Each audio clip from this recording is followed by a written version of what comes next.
Good morning and welcome back to Football Morning Show. Masih bersama gue Hanif Tamrin dan kita memulai hari ini di Senin pagi tentunya dengan semangat penuh untuk menjalani semua aktivitas-aktivitas kita di pagi hari. Dan semakin absurd ya, beberapa absen-absen yang ada di kolom komentar aktivitas sambil dengerin FMS. Ada yang sekarang tambahannya itu lagi ngarit di sawah. Iya, itu adalah breaking newsnya. Oke, dan gue akan memulai episode kali ini dengan ucapan banyak dan ribuan terima kasih buat semua APH alias Aliansi Pembela Hanif yang sudah menyelesaikan milestone pertama. Itu dengan tercapainya 40.000 subscriber dan sesuai janji apabila milestone pertama itu tercapai, gue akan memberikan sebuah kolaborasi bersama Fabrizio Romano. Let's go! Dan itu akan ditayangkan besok pagi, episode Selasa pagi. Jadi gue udah janjian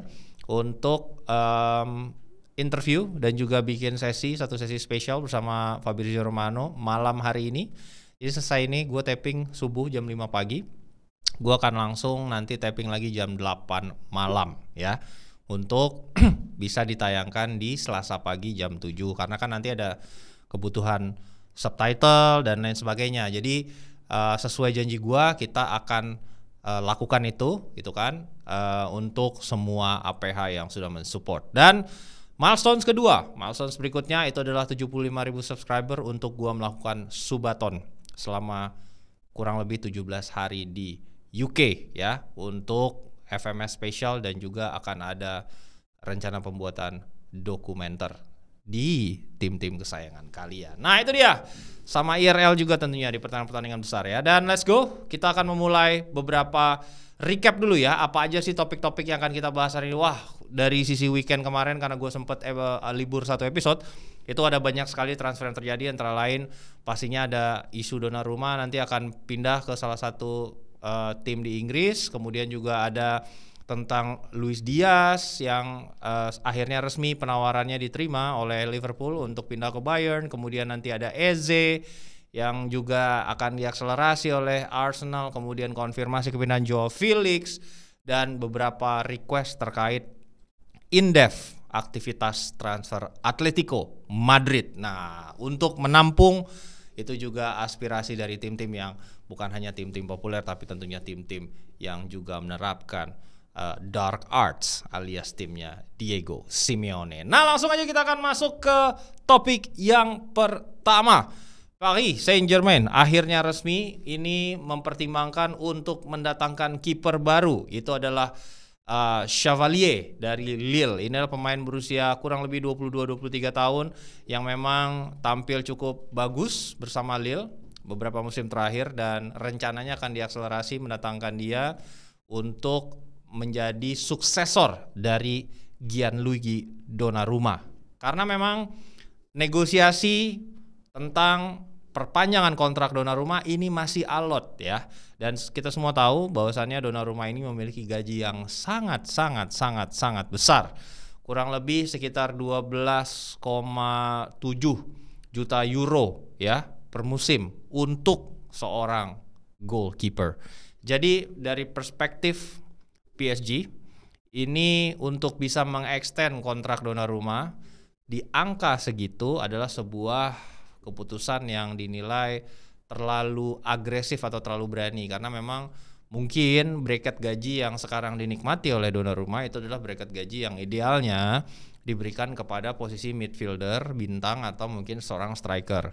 Tapi dalam hal ini Donnarumma ingin setidaknya gajinya tuh sama, dia nggak pengen turun gaji. Itu yang membuat negosiasi ini masih sangat alot, dan akhirnya PSG pivot dan mulai mencari kandidat alternatif untuk bisa menggantikan seorang Donnarumma di posisi penjaga gawang. Nah, ini membuat terbukanya pintu menuju dua tim Inggris. Uniknya ini akan menjadi derby Manchester untuk tanda tangan seorang Donnarumma, di mana Manchester United kita semua tahu itu mengalami krisis posisi kiper ya. Memang terlepas dari Onana diakuisisi dari Inter Milan dengan harga yang lumayan fantastis 47,5 juta pound sterling, tidak pernah benar-benar bisa meyakinkan baik pelatih maupun itu juga terutama fans dari Manchester United untuk bisa menjadi basis atau benchmark performance kiper-kiper legendaris MU sebelumnya seperti mungkin Peter Schmeichel atau Van der Sar atau De Gea. Itu yang kerap sekali selalu menjadi diskusi hangat antara fans Manchester United terkait blunder-blunder seorang Onana, dan tentunya kehadiran seorang Donnarumma itu bisa menjawab stabilitas yang ada di lini pertahanan MU. Nah, ini bisa menjadi sebuah solusi yang menurut gue smart. Kenapa?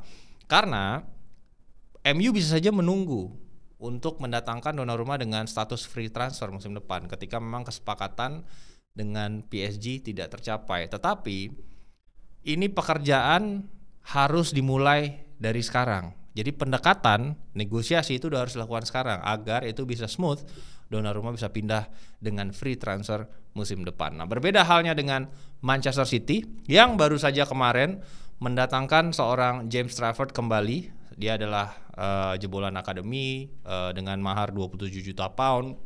Tetapi kemungkinan untuk Donnarumma ke City ini juga besar, terlepas dari mungkin gajinya juga permintaannya sangat besar ya. Namun ini bisa berubah apabila di window transfer ini Ederson benar-benar dilepas. Karena kan dari kemarin sempat ada tawaran musim lalu dari Saudi, tetapi akhirnya di musim ini belum ada tawaran konkret lagi untuk seorang Ederson.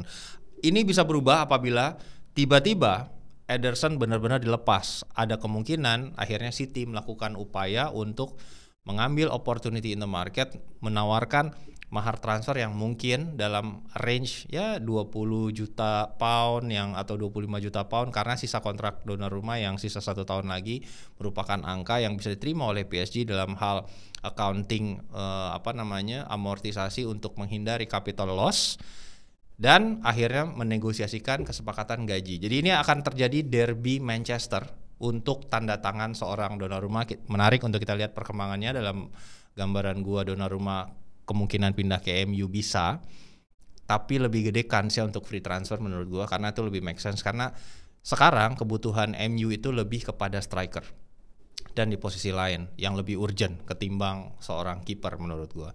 Sementara City ini bisa mewujudkan ini apabila Ederson pergi dulu gitu. Tanpa Ederson pergi, ini agak sulit untuk diakselerasi. Nah, itu kurang lebih situasi dari posisi kiper. Ini mungkin adalah berita segar untuk MU terutama yang memang dari kemarin udah mencoba juga meminjam seorang Emiliano Martinez, tapi tawarannya ditolak. Oke, kita masuk ke topik berikutnya. Berikutnya kita akan sedikit update tentang plan transfer dari Arsenal. Kemarin di Singapura ketika diwawancara Mikel Arteta terkait responsnya dengan kehadiran seorang Gyökeres yang sudah resmi dan akhirnya dikeluarin lah di sosial media bahwasanya dia udah sampai foto dan segala macam ya.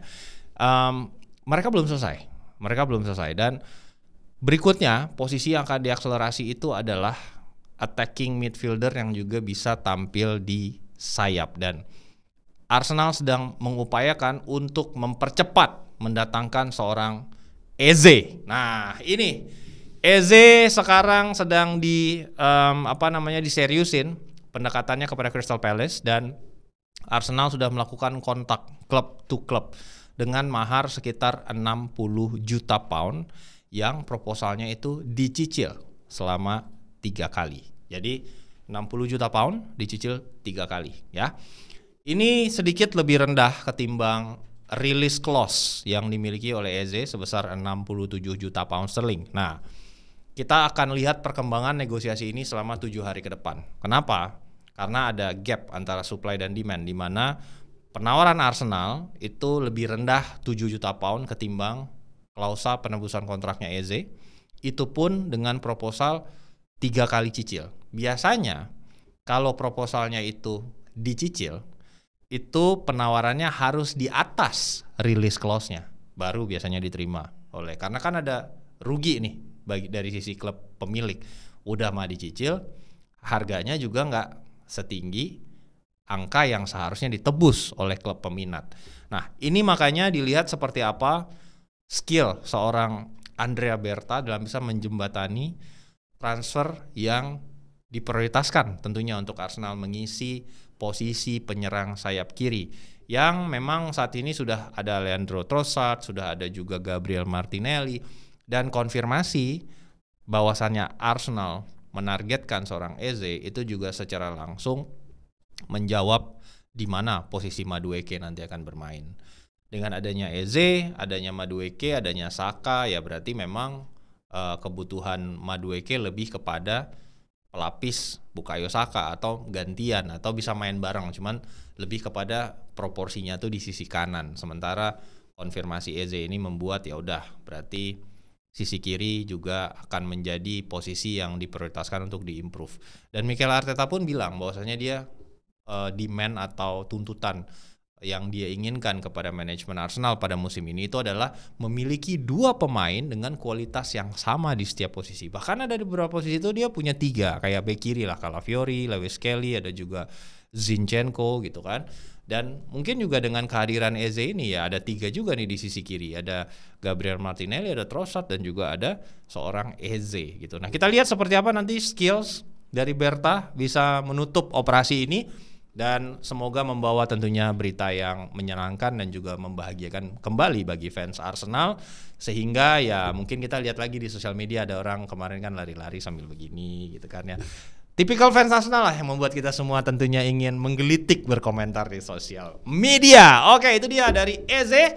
Kita akan lanjut kembali sekarang ke inilah yang pengen kita bahas bersama juga bahwasannya Chelsea ini harus dipelajari ya.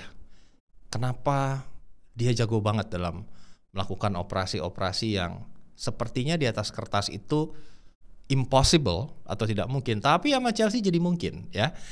Secara resmi kemarin Fabrizio Romano sudah mengumumkan here we go untuk penjualan seorang Joao Felix di angka 50 juta euro. Nah, ini unik. Menurut gue ini sedikit menarik nih. Kenapa? Karena Joao Felix ini sebenarnya kan sudah lama bernegosiasi untuk bisa kembali ke Benfica ya. Tetapi aspek ekonomis yang bisa ditawarkan oleh Benfica untuk bisa memulangkan Joao Felix ke Chelsea itu sangat-sangat kecil. Jadi bisa dibilang Chelsea jual rugi lah kalau misalnya akhirnya dilepas ke Benfica ya. Preferensi Joao Felix itu sebenarnya tadinya inginnya ke Benfica untuk pulang untuk bisa merejuvenate penampilannya.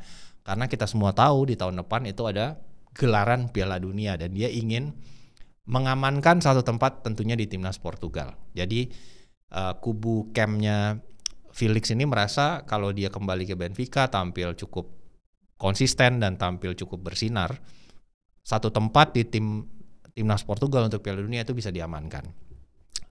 Apalagi pelatih yang sebelumnya juga yang pernah melatih seorang Joao Felix. Jadi akhirnya konsideran aspek sporting itu sangat dikonsider oleh Joao Felix untuk akhirnya menerima penawaran Benfica karena memang lewat beberapa pengalaman pinjaman kemarin dia tidak pernah benar-benar bisa nyetel gitu ya.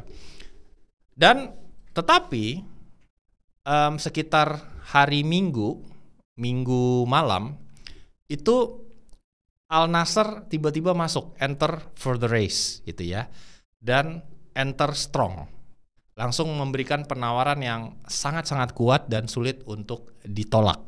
Langsung menghubungi pihak Chelsea gitu. Dari sisi Al Nassr aspek finansialnya yang luar biasa gitu ya. Dan akhirnya kesepakatan antar klub cepat sekali terjadi karena memang mahar yang ditawarkan itu dapat menutupi investasi Chelsea yang dikeluarkan untuk mendatangkan Felix dari Atletico beberapa musim yang lalu. Bahkan dibilang secara accounting untung karena harusnya ada amortisasi pengurangan nilai pemain setiap tahunnya berjalan.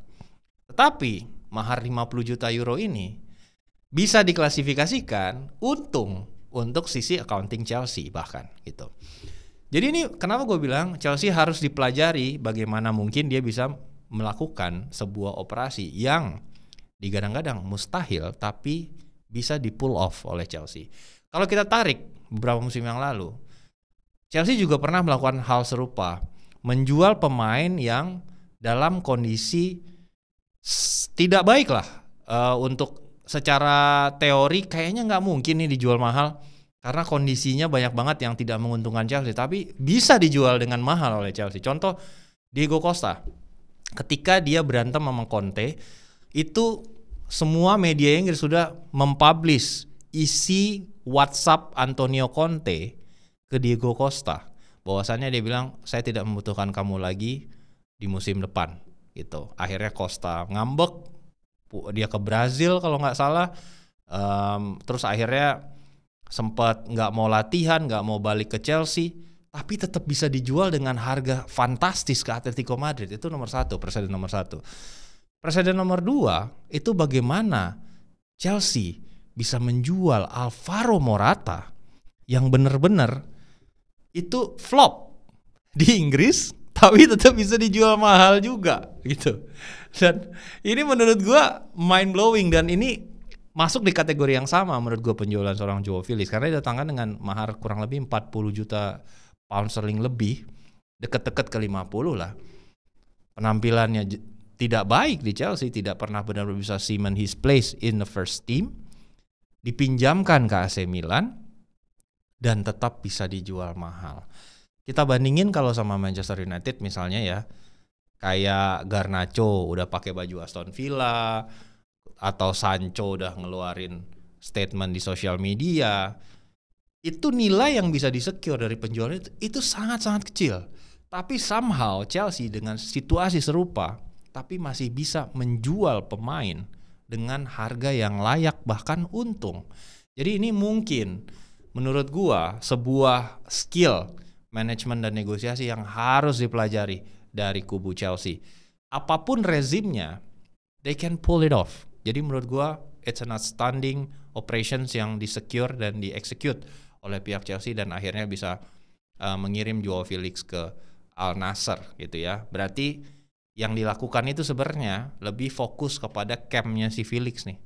Ini kan pemain bola itu sekarang kan bentuknya itu adalah kubu, banyak tuh orangnya, ada agen, ada keluarga, ada manajer komersialnya ini, ada apa segala macam. Nah, lewat orang-orangnya inilah yang diyakinkan. Jadi akhirnya aspek sporting mengalahkan aspek finansial gitu ya. Apa itu Piala Dunia 2026? Uang.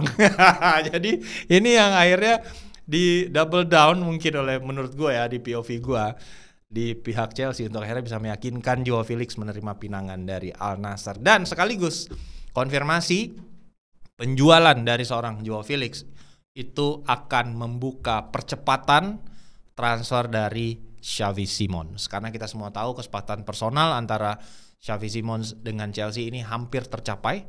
Gapnya itu tipis sekali, dan untuk ekspektasi harga transfer yang diinginkan oleh Leipzig agar bisa melepas Xavi Simons ke Chelsea kurang lebih di angka yang sama seperti angka penjualan Chelsea ke Al Nassr untuk Joao Felix. Jadi ini wah, luar biasa. Jadi yang tadinya harus keluarin uang dengan melepas mahal Joao Felix, pindahin aja uangnya untuk mendatangkan seorang Xavi Simons. A very very very outstanding operations dari Chelsea. Oke, berikutnya itu kita tutup dulu untuk seorang Joao Felix yang luar biasa sekali.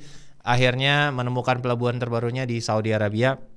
Sedikit kita akan touch tentang pemain yang tadinya harusnya pindah ke Tottenham Hotspur, tapi akhirnya baru saja memperpanjang kontraknya sampai 2028 di Nottingham Forest. Ya, saga Morgan Gibbs White akhirnya berakhir dengan resminya sang pemain itu untuk menandatangani, aduh susah banget nih bahasanya, akhirnya tanda tangan perpanjangan kontrak di Nottingham Forest sampai 2028. Nah, ini memang sebuah saga transfer yang 2 minggu ya, karena kan gue baru aja menjelaskan kasus ini tuh di awal-awal episode gue mulai bikin FMS gitu. Jadi Morgan Gibbs White ini secara historical itu punya release clause yang hanya diketahui oleh pihak mereka, Morgan Gibbs White dan juga pihak klub. Tiba-tiba Spurs datang membayarkan release clause itu.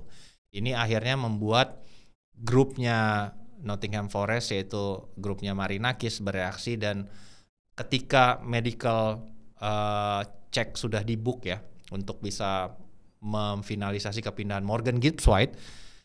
Ini pada saat itu juga Forest melakukan official complaint ke Premier League untuk intinya ada upaya legal lah untuk membuat ini bahwasannya investigasi tidak sesuai compliance and so on and so forth, karena informasi itu diketahui mungkin dengan adanya pendekatan lebih dahulu ke personal ketimbang direct club to club. Nah akhirnya setelah upaya Tottenham Hotspur untuk terus mempersuade Nottingham Forest untuk bisa melepas seorang Morgan Gibbs White dan ditolak mentah-mentah oleh Nottingham Forest, akhirnya kubu Morgan Gibbs White yang mengalah dan akhirnya kompromi dan dijadikanlah oleh Marinakis Morgan Gibbs White sebagai pemain bergaji tertinggi di Nottingham Forest. Dan kemarin sudah ada statementnya, ada wawancaranya berdampingan dengan Bapak Marinakis. Ini benar-benar wawancaranya tuh kayak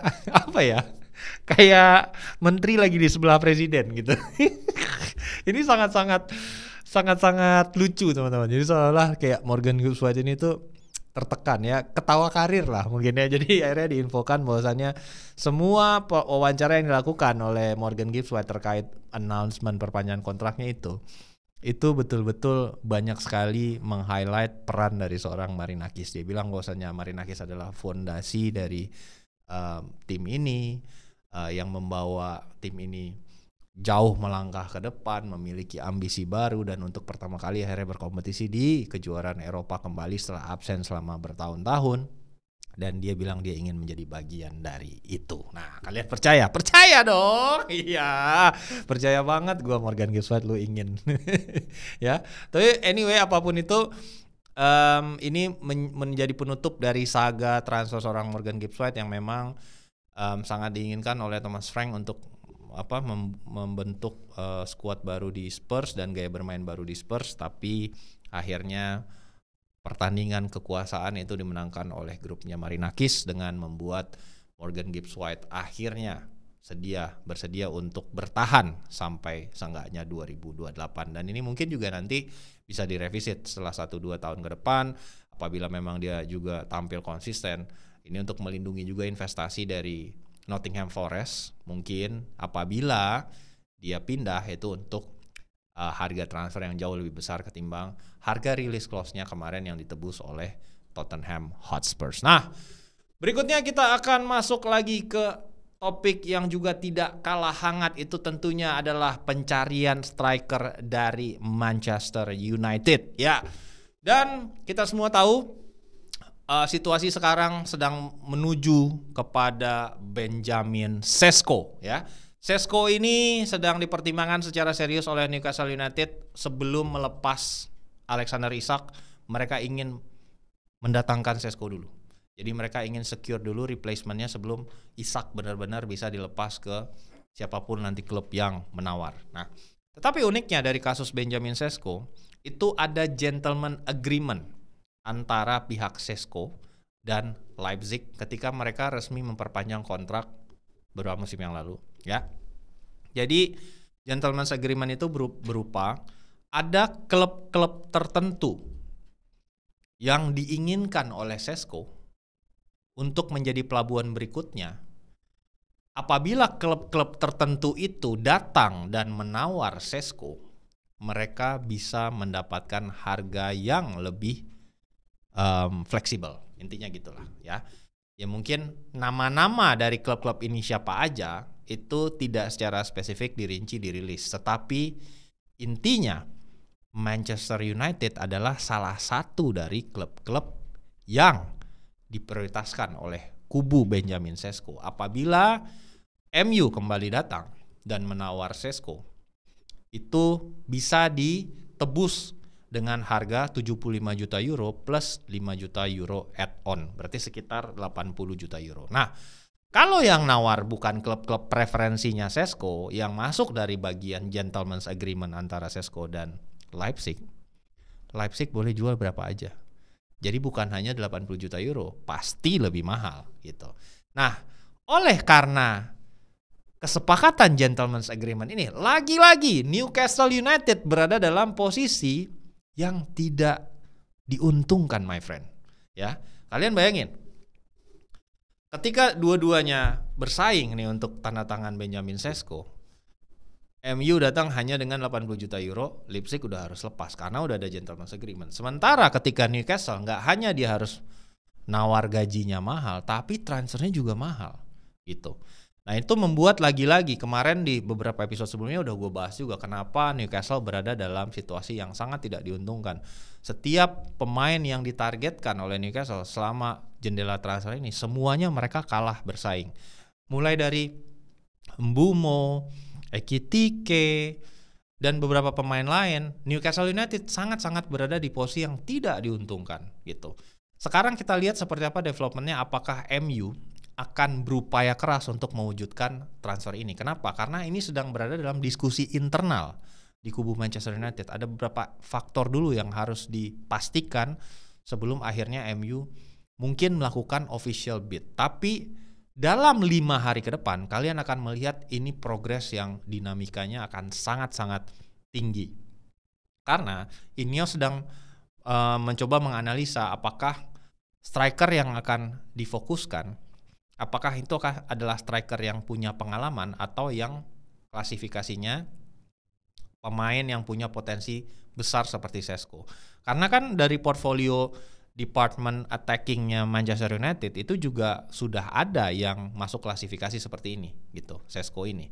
Jadi ada Rasmus Højlund yang juga ditransfer dengan harga yang mahal dan juga Joshua Zirkzee. Nah, jadi lagi di consider apakah mendatangkan Sesko adalah langkah yang tepat atau sebenarnya dibutuhkan pemain senior yang bisa mengkomplement dan akhirnya bisa membuat Højlund atau Zikri ini bermain lebih baik gitu. Dan tentunya juga considerationsnya di faktor finansial karena investasi untuk seorang Sesko itu besar sekali teman-teman. 80 juta euro. 80 juta euro kemudian belum lagi gajinya. Ya paham bisa dicicil tapi tentunya harus dipastikan dulu ini sepertinya uangnya menunggu Garnacho dilepas. Nah Garnacho dilepas itu masih sangat fluktuatif kemana harga berapa. Itu membuat mungkin MU berhati-hati sementara Newcastle berada dalam posisi ofensif. Mereka ingin menyelesaikan transfer ini secepat mungkin dan itu akan membuat dinamika dalam 5 hari ke depan sangat-sangat banyak. Karena apabila Newcastle datang dengan agresif bisa diprediksi MU juga akan bereaksi. Seperti apa reaksinya, apakah sesuai ekspektasi dari Leipzig, kita tidak tahu. Tapi uniknya legenda Manchester United Rio Ferdinand tidak setuju dengan langkah transfer mendatangkan seorang Benjamin Sesko. Dia bilang, jika disuruh memilih antara Sesko atau Carlos Baleba, saya akan memilih Baleba. Dia akan membuat perbedaan. Nah ini concern dari seorang Ferdinand, karena Sesko ini levelnya ya mungkin secara kualitas bukanlah sebuah improvement signifikan dari seorang Højlund atau Zikri.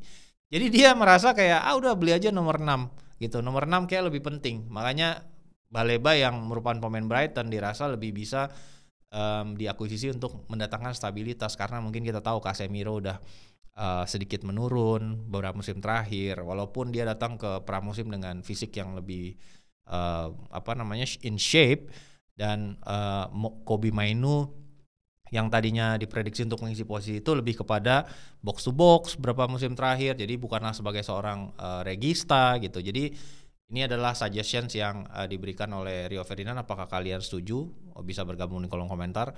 Kalau gue pribadi sih, gue merasa lebih urgensinya ada di depan. Dan memang gue sepakat, pemain yang berpengalaman rasanya lebih dibutuhkan. Kecuali ada pembeli untuk Rasmus Højlund dan transfernya itu cukup mahal. Jadi secara bisnis MU nggak rugi, tapi bisa disuplemen dengan pengganti yang kurang lebih sama potensinya seperti Højlund, tapi ada sedikit step up gitu. Nah, tapi kita tahu ada beberapa tim yang tertarik kepada Højlund semuanya dari Italia. Kita tahu Italia nggak punya uang. Jadi dari perspektif bisnis gue rasa ini nggak bijak gitu untuk melepas Højlund di periode sekarang. Pasti jadinya jual rugi ya.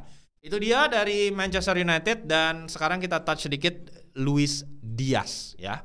Luis Diaz juga dikonfirmasi oleh Fabrizio kemarin bahwasannya sudah terjadi kesepakatan antara Bayern Munich dengan Liverpool dengan mahar 75 juta euro dan Luis Diaz sudah menerima kontrak yang ditawarkan oleh Bayern Munich dengan durasi 4 tahun. Ya, itu dia.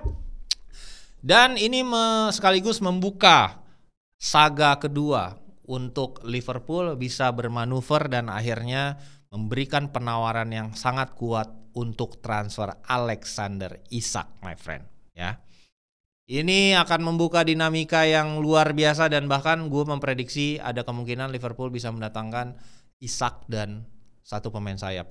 Apakah itu Rodrigo ataukah itu dia akhirnya ikutan untuk perburuan Eze karena dia punya release clause loh, balik lagi ya. Dia defending champion loh, dia punya uang, apalagi dengan penjualan dari Luis Diaz itu memberikan fuel atau bensin untuk Liverpool berada dalam posisi yang strong di market untuk akhirnya memberikan penawaran kepada dua pemain tersebut. Dan Isak sudah menyatakan juga preferensinya untuk lebih memilih bergabung ke Liverpool over Saudi Arabia, atau mungkin ada beberapa tim lain yang sudah mengutarakan minat mereka mendatangkan Isak. Jadi ini mungkin secara balance squad tidak menguntungkan Liverpool karena Luis Diaz salah satu sayap terbaik di Premier League menurut gue, penyerang sayap terbaik di Premier League. Apalagi musim lalu penampilannya menurut gue signifikan banget gitu. Jadi yang diganti itu menurut gue harus pemain sayap juga. Karena mungkin Harvey Elliott atau misalnya Cody Gakpo secara level of performance itu belum se-decisive seorang Luis Diaz untuk bisa mengisi posisi itu. Jadi gue merasa Liverpool tetap harus mencari pengganti Diaz sembari mencoba mendatangkan Isak. Jadi kita lihat seperti apa developmentnya transfer ini, dan gue akan menutup dengan operasi transfer Atletico Madrid. Nah, ini gue pengen sedikit menjelaskan kepada kalian, ada beberapa pihak yang saling berhubungan ya, yang membuat intinya Atletico itu bisa comply dengan aturan 1:1, dan ini adalah representasi dari bagaimana klub itu bermanuver di era financial fair play sekarang, di era aturan 1:1 La Liga, di era aturan profit and sustainability rules yang ada di Premier League, akhirnya menuntut mereka harus menjadi kreatif, berkolaborasi, bekerja sama. Jadi ada 3 pihak di sini yang pengen gue highlight. Nomor 1 itu adalah Ares Management. Ares Management ini memiliki memiliki hubungan dengan Atletico Madrid, Botafogo, Olympique Lyon, dan Inter Miami, punyanya David Beckham. Jadi Ares Management ini memiliki kepentingan finansial untuk 4 klub tersebut ya. Kemudian ada Atletico Holdco. Atletico Holdco ini mayoritas sahamnya dimiliki oleh Atletico Madrid. Gitu. Kemudian ada John Textor yang kemarin menjadi alasan Crystal Palace di-demote ke Conference League karena kepemilikan multi-owner club di Lyon dan juga ada saham di Crystal Palace. Dia juga punya Botafogo. Jadi ada banyak tim yang dia milikin ya. Jadi ada 3 nih pihaknya ya. Nah, sekarang kita lihat aktivitas transfer dari Atletico. Setelah mendatangkan Alex Baena dari Villarreal dengan mahar yang cukup mahal, 50 juta euro. Dia juga mendatangkan Cardoso ya. Johnny Cardoso dari Real Betis seharga 30 juta euro. Dia akhirnya juga mendatangkan Thiago Almeida ya dari Olympique Lyon dengan mahar sekitar 23 apa 27 juta euro gitu. 23 juta euro. Ini kenapa Atletico bisa comply nomor 1, kemudian bagaimana dia bermanuver untuk bisa memperkuat timnya bersaing dengan Barcelona dan Real Madrid tapi masih comply dengan regulasi financial fair play dan aturan 1:1. Keberadaan Ares Management dan juga John Textor membuat Atletico lebih bisa fleksibel dalam mengakali aturan 1:1 dan bermanuver tetap profit di bursa transfer. Yang pertama, Ares Management ini memberikan suntikan sebesar 220 juta euro ke Atletico Holdco. Sekali lagi, Atletico Holdco ini mayoritas sahamnya dimiliki oleh Atletico Madrid ya. Atletico memberikan suntikan 225 juta untuk perkembangan Inter Miami di MLS. Jadi Atletico ini punya quote unquote saham lah dalam progres Inter Miami. Makanya kalian lihat kemarin Rodrigo De Paul itu akhirnya bergabung ke Inter Miami. Itu menjadi sebuah movement yang menyelesaikan dua permasalahan. Satu, menyelesaikan permasalahan bagaimana memperkuat skuad Inter Miami, membuat Messi jadi betah, ya. Karena ada Rodrigo De Paul, ada bodyguardnya Messi nih, gitu, yang akhirnya memperkuat tim ini. Yang kedua, sekaligus menghilangkan beban gaji Rodrigo De Paul dan membuat Atletico dalam posisi yang jauh lebih bagus untuk comply di regulasi 1:1. Karena gaji Rodrigo De Paul itu 13 juta euro, my friend, setahun, satu musim, ya. Jadi ini ya udah, gue punya saham, quote unquote, walaupun nggak direct Atletico yang punya saham, tapi lewat perusahaan cangkang lagi namanya Atletico Holdco, punya power di Inter Miami, gue pindahin aja nih pemainnya. Satu, beban gaji gue 13 juta euro hilang. Jadi ada space yang bisa gue reallocate untuk mendatangkan pemain. Itu kenapa Alex Baena bisa datang dengan mahar besar, Johnny Cardoso juga bisa datang, Thiago Almeida juga bisa datang. Nah, berikutnya, seperti apa hubungan antara John Textor dan Atletico Madrid? Ini juga karena Ares Management yang tadi jadi holding yang punya hubungan dengan semua tim itu juga menyuntik kepada Textor Group itu menyuntik 400 juta euro untuk Botafogo lah, untuk Olympique Lyon lah, gitu. Itu yang akhirnya dijadikan modal untuk Textor itu bisa bermanuver di klub-klub yang dia miliki. Dan Botafogo ini kan sebenarnya menjadi tempat mengembangkan si Almeida sebelum akhirnya pindah ke Eropa, gitu. Dan karena permasalahan Olympique Lyon yang sedang disanksi oleh UEFA, itu membuat dia harus menjual seorang Almeida. Nah, karena ini grupnya orangnya itu aja, akhirnya dijual lah ke Atletico dengan accounting yang sangat-sangat sehat, cuma 23 juta euro gitu. Membuat akhirnya manuver Atletico ini bisa lebih bagus gitu. Jadi ini semua teman-teman menjadi gambaran bahwasannya nggak cuman Laporta doang yang tiba-tiba bisa mendapatkan investasi dari kanan kiri. Ini udah jadi praktis yang jamak lah dilakukan gitu kan, dalam positioning aturan UEFA, aturan financial fair play dan domestic rules untuk bisa akhirnya comply gitu dan tetap bersaing dengan raksasa-raksasa kekuatan sepak bola di liga masing-masing. Dalam hal ini Atletico kan walaupun mungkin let's say lebih sering juara Barcelona atau Real Madrid, tapi Atletico kan sering setiap 3-4 musim tetap bisa bersaing, akhirnya bisa juara beberapa musim yang lalu. Dan memang mereka harus kreatif dalam hal pemilihan pemain dan juga bagaimana bisa comply dengan aturan dan kolaborasi multi club ownership ataupun misalnya feeding parent club, atau misalnya kita ngomongin tentang kerjasama yang monumental seperti ini yang cross continent, itu dibutuhkan untuk bisa membuat manuver yang akhirnya bisa saling menguntungkan di antara klub-klub tersebut, ya. Makanya itu juga menjadi highlight yang pengen gua sampaikan di episode kali ini, untuk akhirnya Atletico tetap bisa compete dan juga berkualitas skuadnya sembari juga comply dengan aturan-aturan yang ada baik di financial fair play maupun di La Liga. Oke. Dan dengan itu kita tutup dulu episode kali ini. Sudah cukup panjang sekali, 40 menit, lebih panjang dari sebelumnya. Dan jangan lupa pertanyaan-pertanyaan kalian terkait Fabrizio Romano itu akan gua sampaikan di episode besok. Jadi jangan lupa buat tetap subscribe dan support kontennya. Semoga kalian menjalani hari dengan baik dan semangat hari ini. Thank you so much dan have a lovely day. Sampai jumpa di hari Selasa. Bye.